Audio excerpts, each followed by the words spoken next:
Mas conta um pouco pra galera do começo, então, Rick, que é uma história que eu já ouvi, mas assim, eu acho fascinante assim, a sua história.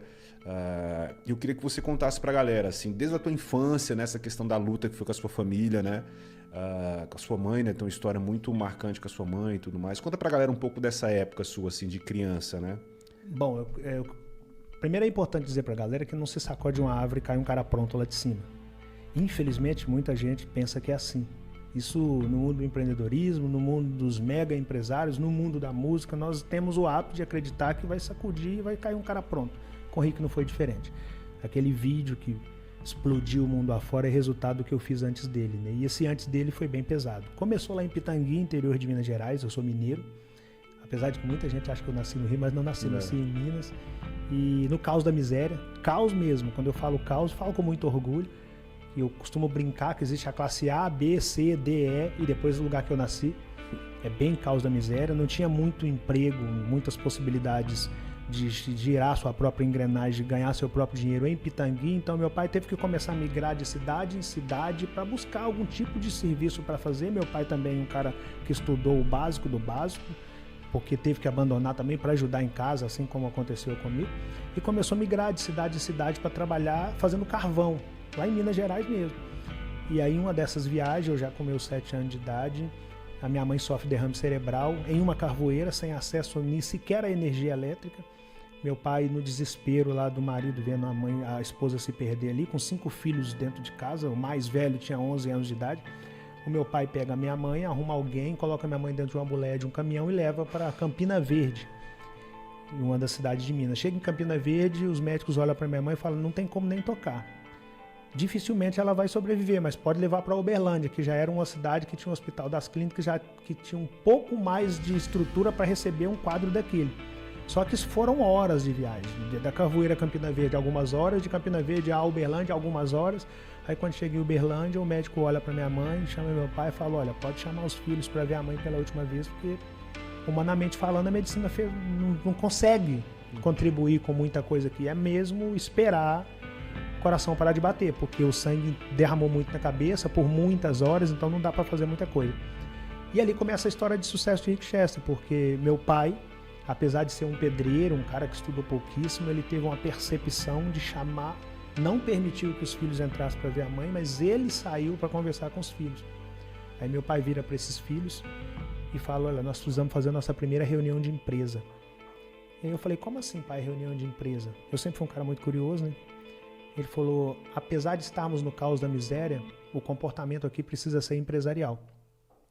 Então, se por um lado nós não temos muita coisa, por outro lado nós temos uns aos outros. E ter uns aos outros é muito mais importante do que ter muita coisa. Principalmente quando se refere a dividir a dor e multiplicar a felicidade, que é uma dor dividida, ela é só uma parte da dor para cada um. A felicidade, quando ela se encontra no abraço, ela é 2 vezes mais felicidade para cada um. E aí meu pai falou, quem está falando é o líder de vocês, meu pai falando, a outra líder está na cama, segundo a medicina, ela não passa, e vocês são os liderados dessa empresa. E o líder está comunicando aos liderados que eu vou precisar contar com vocês caso a outra líder não consiga passar. Eu posso contar com vocês? Era muito forte o que meu pai estava falando, no leito de perder uma esposa.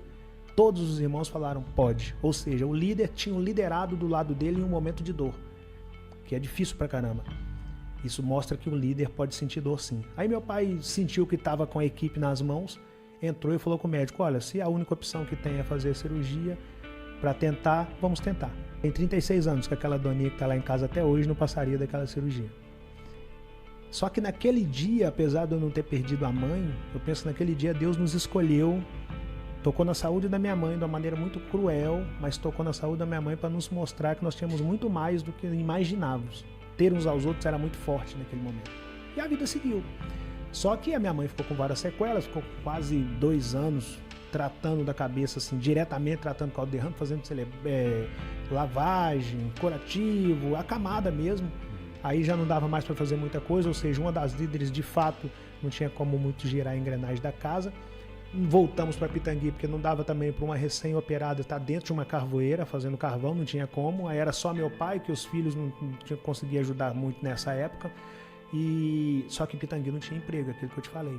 Aí meu pai falou, cara, eu vou ter que voltar para o campo para colocar comida na mesa. E aí ele chamou a equipe novamente e falou, nós precisamos fazer a nossa segunda reunião de equipe. Aí eu pensei, pô, esse negócio de equipe é interessante. Segunda vez que meu pai fala disso. E aí meu pai fala o seguinte, Pitangui não tem emprego, eu vou ter que ir para a estrada, só que o derrame cerebral da sua mãe me permitiu imaginar que a qualquer momento pode faltar o líder. Então a minha missão não é mais apenas colocar comida na mesa, a minha missão é formar sucessores. Porque pode acontecer de eu tentar agora numa viagem dessa e não conseguir voltar. E como a mãe de vocês está acamada, a minha preocupação agora é, se o líder faltar e a líder faltar, qual dos liderados está preparado para assumir a empresa?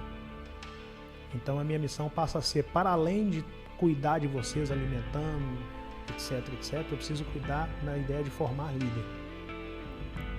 Estou indo viajar para trazer comida para casa. Caso eu não volte, guarde essas 5 coisas que eu vou falar com vocês. A primeira, identifique o principal dom de vocês e depois passe o restante dos dias na terra lapidando isso. A segunda, o conhecimento praticado transforma qualquer pessoa comum em uma mente extraordinária. E essa mente extraordinária consegue alcançar qualquer resultado extraordinário.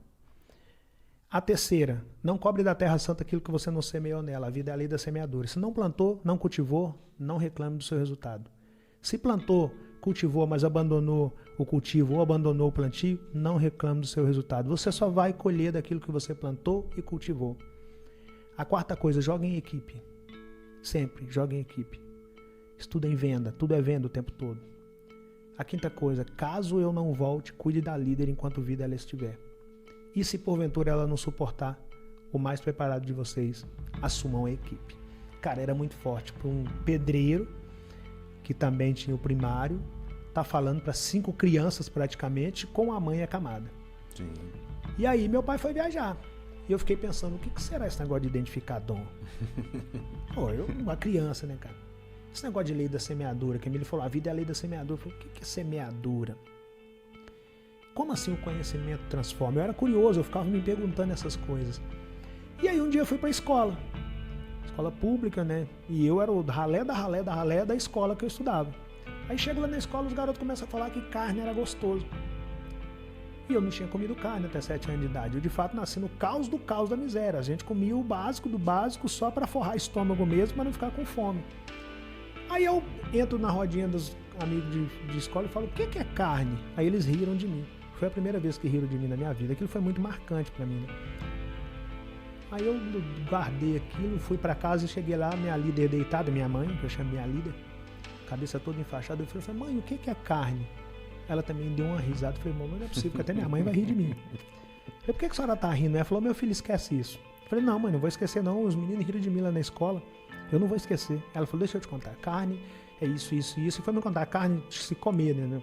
Para além da nossa, é claro. Mas não é pra gente não, meu filho. Isso aí é para outra classe, esquece isso. Eu falei, não, mas não vou esquecer. Como é que eu faço? O que eu tenho que fazer para comer carne todo dia? Ela vira para mim e falou, bom, para comer carne todo dia você tem que ter dinheiro.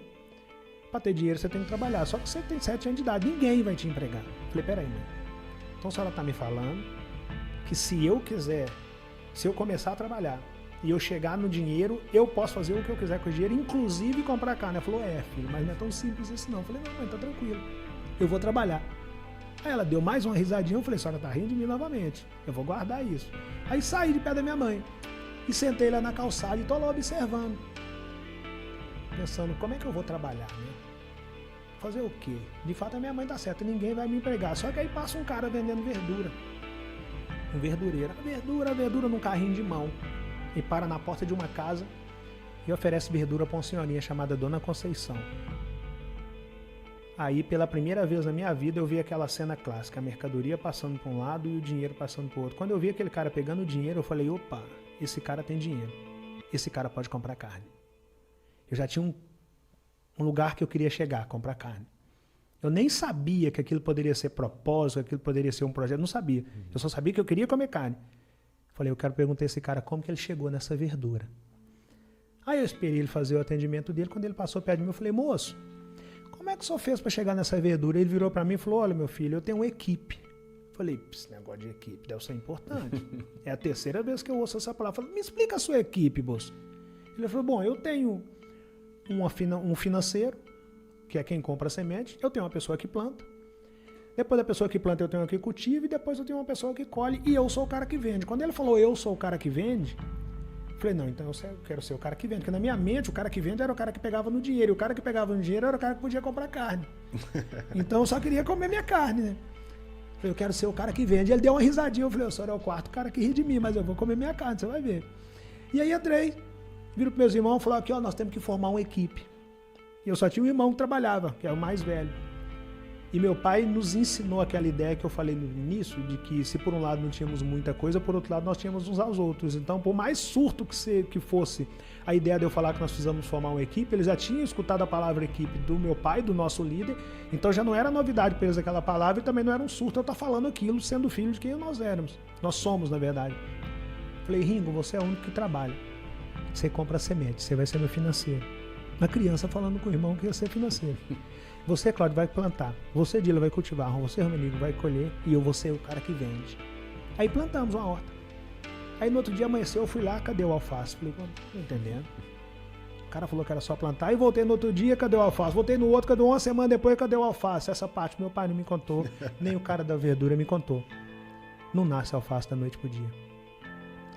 Existe um negócio chamado percurso natural das coisas acontecerem. E aí você tem que ser paciente com o processo. Eu comecei a regrar todo dia e esperar. E ali eu não sabia, mas eu começava a desenvolver o controle emocional. De esperar o tempo necessário para que as coisas naturalmente acontecessem, desde que eu não tivesse abandonado o que eu tinha plantado e não tivesse deixado de cultivar aquilo que eu tinha plantado, para que eu pudesse colher quando aquilo crescesse de maneira saudável. Logo depois que o alface cresceu e eu comecei a vender, eu vendi tudo no primeiro dia. E no primeiro dia que eu vendi tudo, eu parei numa casa de carne. Eu não tinha essa noção que tudo era venda. Parei numa casa de carne, pedi o cara carne, ele me deu carne. Eu paguei, fui pra casa, falei com a minha mãe que eu tinha comprado carne. Ela falou, cara, você conseguiu alcançar o objetivo. Aí eu fui pra escola no outro dia, felizão. Falei, agora eu quero contar pra quem falou quem riu de mim. E aí a minha professora, coincidência ou não, no outro dia ela falou, Joãozinho, não lembro o nome das crianças. Joãozinho, você quer ser o quê quando crescer? Ah, eu quero ser dentista, professora. Paulo, e você? Ah, eu quero ser advogado. Sandra, e você? Ah, eu quero ser médica. E a galera me chamava de Tuca. Tuca, e você? Eu falei, eu quero ser vendedor. A professora riu.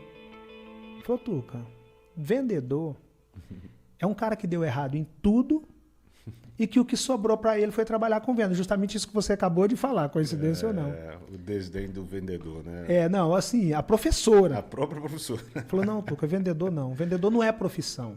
Vendedor é um cara que deu errado e que aí foi trabalhar com venda. Vendedor é um frustrado que foi trabalhar com venda. Aí eu falei com ela, também nem sabia do que eu estava falando, mas eu falei, professora, vendedor é o cara que come carne.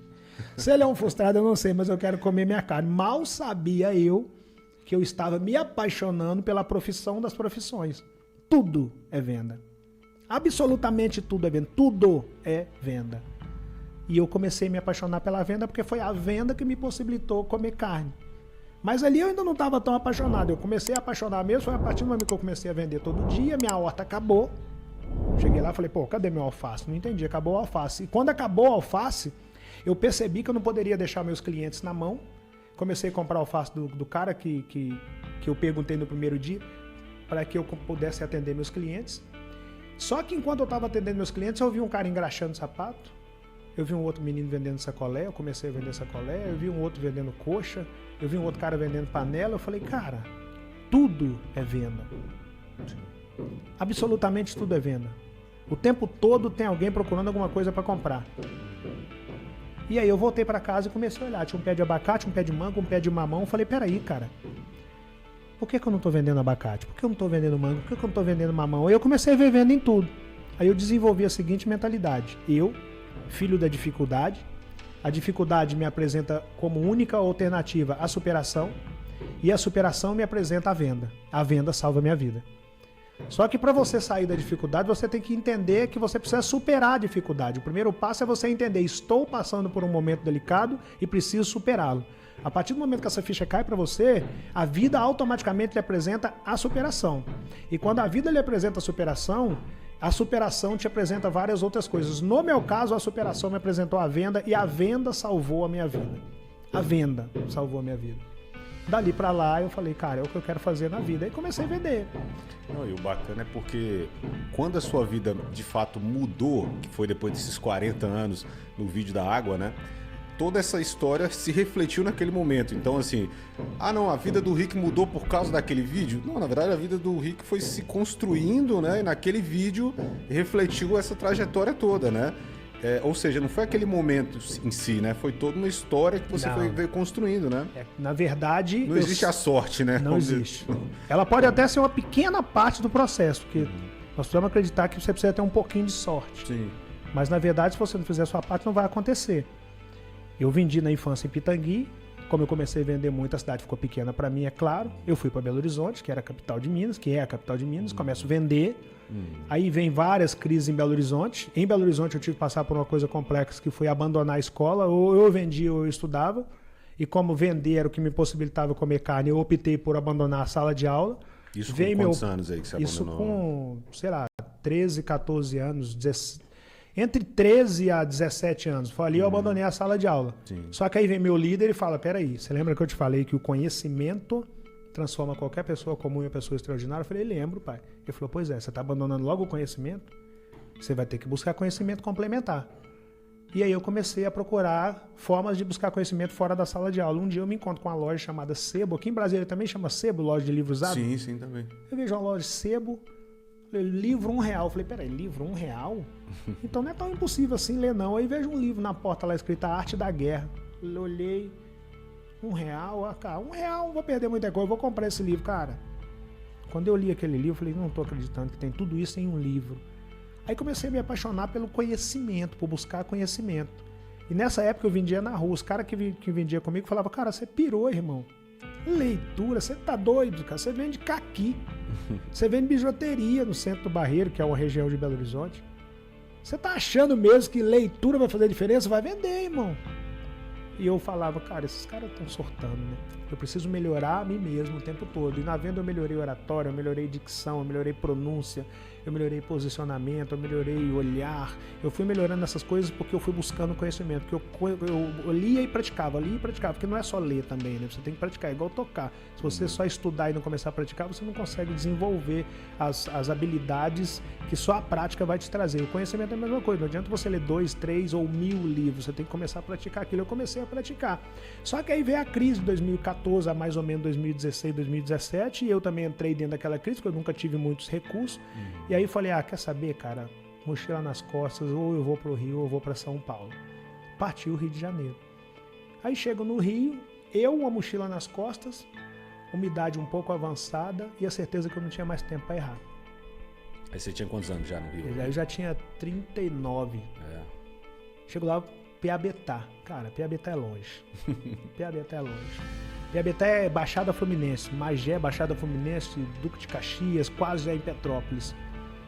2 horas de Copacabana, não ia dar pra ir pra Copacabana. Eu comecei a vender bala no trem. Aí comecei a vender bala no trem, comecei a fazer alguns negócios no trem, comecei a render. Vale lembrar que eu cheguei no Rio sem dinheiro, eu tive que arrumar um dinheiro emprestado, R$10, foi o suficiente. Dona Roseli me emprestou R$10, eu comecei a vender bala no trem. Do trem, eu tive a curiosidade de vender água na praia. Aí na praia, eu já venho com habilidade desde 7 anos de idade, habilidade de conhecimento, de dicção, de relacionamento, de postura. Eu comecei a me diferenciar dos demais. No primeiro dia eu só vendi 2 águas, no segundo dia eu voltei, insisti em vender água e comecei a vender muita água, comecei a vender. Quando eu vi, eu já estava destacado na praia até o dia 28 de março de 2018, quando eu tô lá vendendo, tranquilão. E um senhor me pede uma água, eu chego para atender o senhor, ele está acompanhado de um outro rapaz. Aí eu estou atendendo o senhor e o rapaz está conversando com a terceira pessoa e falando que o Brasil está em crise, eu estou indo embora, isso aqui já deu, esse lugar atolado, isso aqui é o fim, misericórdia nisso aqui, essa ideia do brasileiro que esse lugar aqui é improdutivo. Eu estou vendendo água pro cara e estou escutando o cara falar, gatilho da observação. Aí quando eu termino o atendimento, eu viro e falo, meu parceiro, desculpa estar te incomodando, mas o Brasil não está nessa crise toda que você está falando não. Para que eu fui falar isso para esse cara? Esse cara se levanta, olha para mim, eu com a caixa de isopor na mão. Eu já não sou muito bonito, né? Mas na época eu era vendedor de praia, pouquíssimos recursos, não tinha dinheiro para se tratar. Infelizmente, é a realidade da maioria. Sim. E para quem já é desprovido de beleza, complicou ainda mais, né? O cara vira para mim e falou, olha para você, irmão. Esse é o retrato da crise, cara. Como assim o Brasil não está em crise? Você está no do subemprego e vem me falar que o Brasil não está em crise? E ele falando, eu rodei o mundo todo. Eu tô indo embora desse Brasil por causa de ignorantes como você, porque aqui no Brasil até um reles vendedor de areia pensa que pode falar de crise. Eu tô só ouvindo ele falar. Quando ele terminou de falar, eu agradeci o senhor que estava do lado dele. Eu falei, meu parceiro, obrigado. Se precisar de outra água, eu tô aqui. Com relação ao senhor, respeito a sua posição, o que me cabe respeitar. Opinião não se discute. Se precisar de uma água, eu tô aqui também. Eu rejeitei ofender quem me ofendeu. Porque eu costumo dizer que o agressor, o ofensor, ele só consegue ficar de pé no ringue dele. Se você responde uma ofensa com outra ofensa, você se torna ofensor, se você está ofendendo. Se você responde agressão com agressão, você está agredindo. Se você responde humilhação com humilhação, você está humilhando. Ele só consegue ficar de pé no ringue dele. Quando você rejeita responder da mesma maneira, é como você dar um soco da boca do estômago do cara, porque ele perdeu a luta sem que você tivesse que subir no ringue dele. Quando eu falei com ele, obrigado, se precisar de uma água, só me dá um toque, quanto a opinião está respeitada, e virei, aí o cara foi pra revolta da revolta, porque eu não subi no ringue dele. Ele vira pro cara que eu comprei a água e fala, esse neguinho que vende água em Copacabana pensa que pode falar de crise. Aí eu ouvi aquilo. Só que o meu controle emocional, eu aprendi lá na ideia de que o alface nascia lá de um dia pro outro, e eu precisava ter controle emocional para esperar o alface. Então o controle emocional é algo muito importante. Aí eu falei, cara, eu não vou nem olhar para trás. Só aqui de Copacabana, onde aquilo aconteceu, eu estava de frente pro Cristo Redentor. Olhei e falei, ó Deus, perdoa que ele não sabe o que diz. E como se Deus tivesse me falado, siga a luta, meu filho, que eu vou cuidando das feridas daqui. Só que aquilo ficou na minha cabeça, né, cara? Porque eu já tinha essa percepção de preconceito, já tinha toda essa percepção, cara, neguinho que vende água, que não pode falar de crise. Eu falei, cara, quer saber?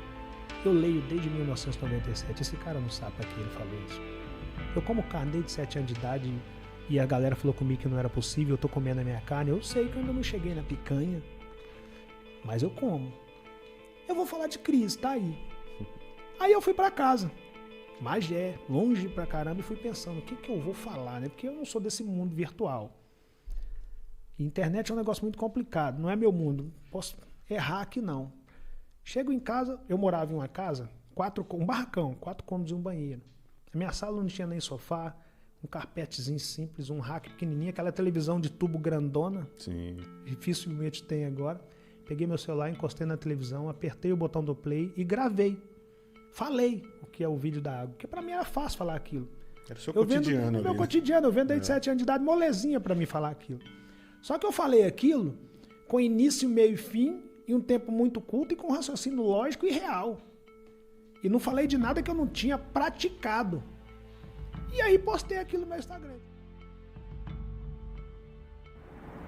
Minuto do empreendedorismo. Tá desempregado no Rio de Janeiro? Então faz o seguinte, arruma R$10 emprestado, vai para Central do Brasil amanhã e compra uma mala de água mineral e meio saco de gelo. Pega tudo e vai para Copacabana, cedo.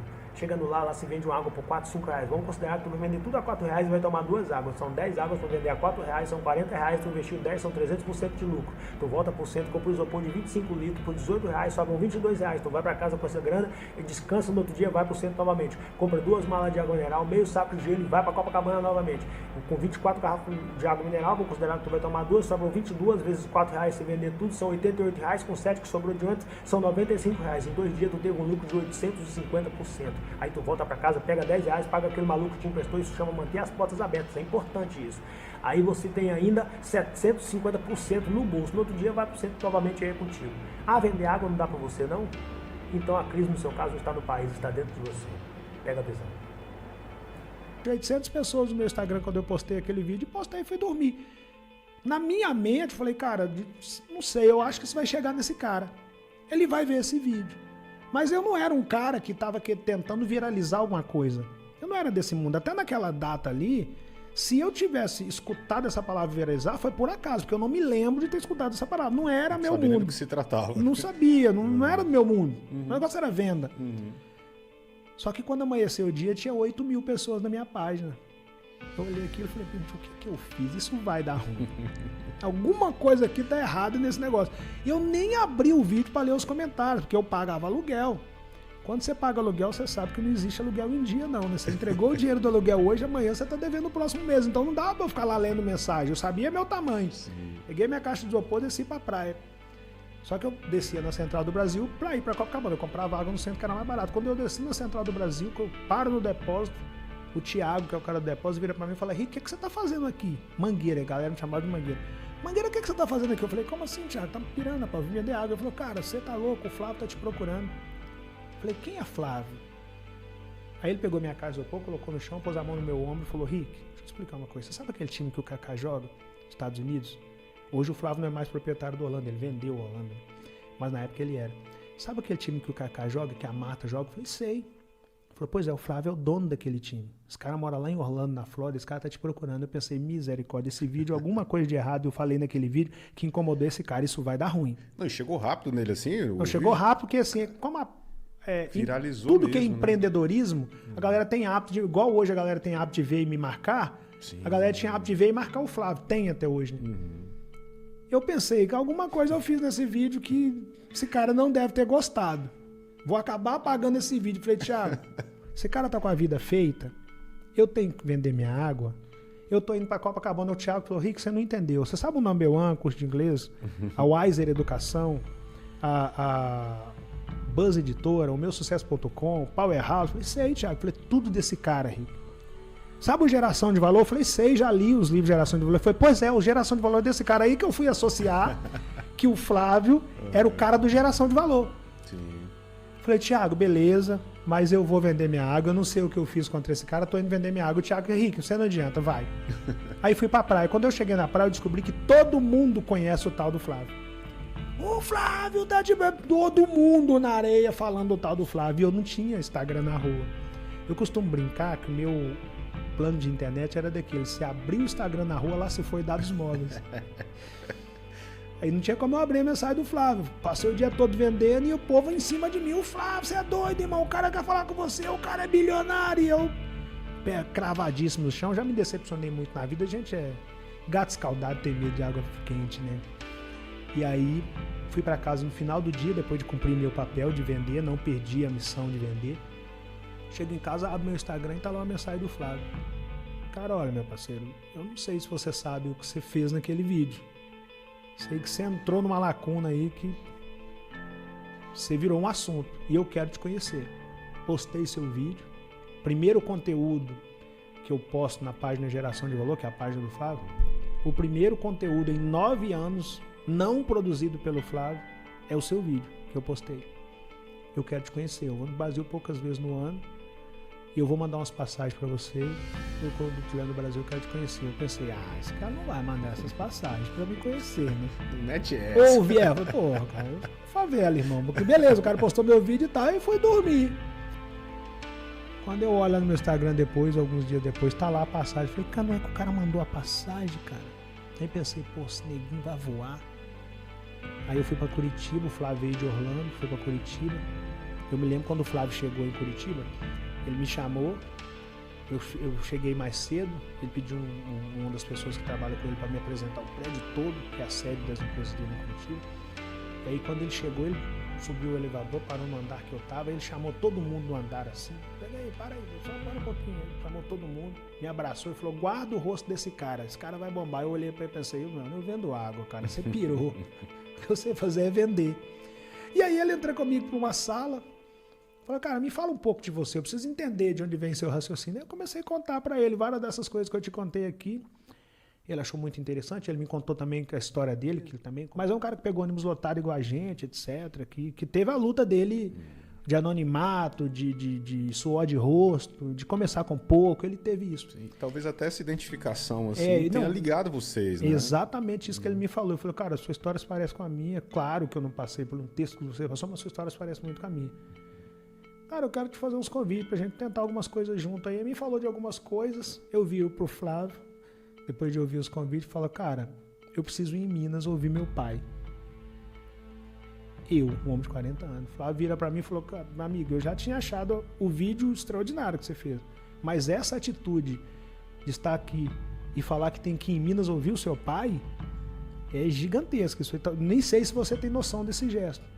Mas eu sempre tive, porque meu pai, para mim, é uma referência inenarrável. E ele falou, vá lá e ouça então seu pai. Se ele permitir, você me dá um toque. Me deu o número dele, essa altura já tinha o nome do Flávio. Aí fui para Minas. Chego em Minas, conto tudo pro meu pai, ele não é desse mundo de internet. Não sabia quem era o Flávio, provavelmente. Meu pai não sabia quem era o Flávio, esse negócio de Instagram, provavelmente meu pai nunca tinha escutado falar em Instagram, Facebook, não era o mundo do meu pai. Contei tudo pra ele. Ele terminou, meu filho? Eu falei, terminei. Ele falou, deixa eu te falar duas coisas. Você lembrou que você tem 40 anos de idade? Eu falei, não, pai. Ele falou, pois é, você tem 40 anos de idade. Então, essa pode estar sendo sua primeira grande chance na vida. Já pensou nisso? Eu falei, não tinha pensado por esse lado, não. Ele falou, então antes de você pensar, deixa eu te falar a segunda. Com 40, negão, Brasil, colega, essa pode estar sendo a sua última grande chance na vida. A primeira pode estar sendo a última.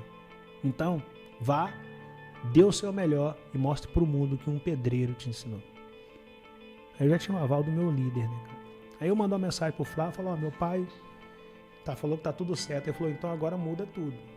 Vai para São Paulo, vou mandar umas passagens para você vai conhecer o Anderson Cavalcante da Buzz Editora. Nós vamos escrever seu livro. Eu pensei, livro, cara, quem vai comprar livro de um cara que vende água? Isso não vai dar certo. Ele, calma. Vai para São Paulo. Aí eu vou para São Paulo e conheço o Anderson Cavalcante. Ele senta para mim. Primeiro o Flávio liga para ele e fala, Anderson, vamos fazer uma boa ação? Foi assim. O Anderson falou, Flávio, vamos, eu não sei o que é não, mas vamos. Ele falou, não, você viu o vídeo da água e tal? O Anderson falou, vi sim. Pois é, vamos escrever o livro desse cara? O Anderson falou, vamos. Isso mas quanto tempo depois do vídeo, assim? Não, foi rápido. Caramba, coisa de foi meses, rápido. assim? Foi meses, foi pouquíssimos meses. Eu não tenho aqui agora com precisão, mas foi rápido. Coisa de 3 meses eu tava... Coisa de 1 mês eu tava com o Flávio. Coisa de 2 meses no máximo. 1 mês e meio, 2 eu tava com o Anderson. Foi assim, foi rápido. Caramba. Aí no negócio de internet, o negócio gira rápido. Por isso que é importante a gente estar preparado para as oportunidades. Tá pronto. Né? Aí eu chego no Anderson, com essa ideia de vamos fazer uma boa ação. Só que na minha mente não vai pegar esse negócio de livro. E eu com os pés cravados no chão.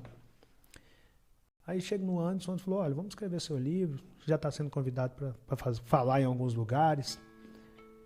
Falei, tá, vamos. E comecei a escrever. Aí veio um convite para mais uma palestra, para mais um. E eu escrevendo o meu livro, os seguidores foram crescendo. Eu fui fazendo outros vídeos que foram viralizando. Aí chega um convite para palestrar em Harvard. Aí a brincadeira começou a ficar um pouco mais séria, porque aquilo foi um alarde muito grande. O barulho foi enorme. É Harvard, né, cara? Sim. Quando se fala de Harvard, independente da expressão do que você está indo fazer lá, o nome Harvard já tem um peso gigantesco. E aí o assunto girou. Eu chego em Harvard, no meio da minha palestra em Harvard, sai matéria para tudo enquanto é lado. Nesse exato momento, o ambulante Copacabana está palestrando em Harvard. E ali, milhares de pessoas começam a me acompanhar dali. Aí eu viro o assunto em várias partes do mundo. E ali o Flávio me liga novamente, ele já estava em Orlando. Ele me liga e fala, Rick, ao invés de você voltar para o Brasil, vem aqui. Vem aqui para casa que eu quero falar com você. Você virou assunto aí por causa desse negócio de Harvard. Aí eu já estava voando em céu americano. Saio de Orlando, de Boston, vou para Geórgia, saio da Geórgia, vou para Flórida. Chego lá, tá o Flávio esperando no aeroporto 2 horas da madrugada. Aí me coloco no Rolls Royce dele e eu vou com o Flávio. Uber Black, né? O verdadeiro Uber Black. Rolls Royce, pega essa visão. Pega essa visão aí, Rogério. E aí, cara, eu olhando aquilo, encantado, né, cara, pouquíssimo recurso, aquilo pra mim era muito novidade. Aí ele vira pra mim, 2 horas de reunião, de madrugada, 2 horas. Ele vira pra mim e fala no final da reunião, olha, você vai voltar pro Brasil e chegar lá, vai ter uma surpresa lá pra você. Eu pensei, o que será que esses caras estão aprontando? Aí eu volto pro Brasil, mais uma surpresa. E as coisas eram muito velozes, né? E eu com o pé cravado no chão. Eu volto pro Brasil e sou convidado a ir lá nas Torres do Santander, no Centro Empresarial do Santander. Chego lá, tem um contrato gigantesco, um monte de número, uma caneta, o cara falou, é seu, pode assinar. Eu olhei para aquilo e falei, cara, eu não tenho nem roupa para assinar esse contrato. Sou favela, irmão. Se caiu um dinheiro desse na minha conta, eles vão baixar lá em casa. Vocês piraram, né? Não, pode assinar, é seu. Falei, vou assinar esse negócio até de costa aqui. Coloquei um pinguim, pá. Galera chique coloca um pinguim. Falei, esse negócio desse pinguim deve ter alguma coisa. Assinei. O cara falou, agora muda tudo. A partir desse contrato, você é o rosto do Santander. Você vai por horário nobre em todo país aí. Ali, eu comecei a gravar o comercial do banco e fui pro Rosto Espalhou. Aí o Danilo me chama pra fazer uma matéria, Danilo Gentili. Aí depois o Fantástico, depois o Domingo Espetacular, depois a Fátima Bernardes, depois a Ana. E quando eu vi, eu tinha ido em praticamente todos os grandes programas. Isso muito rápido. Aí meu livro sai.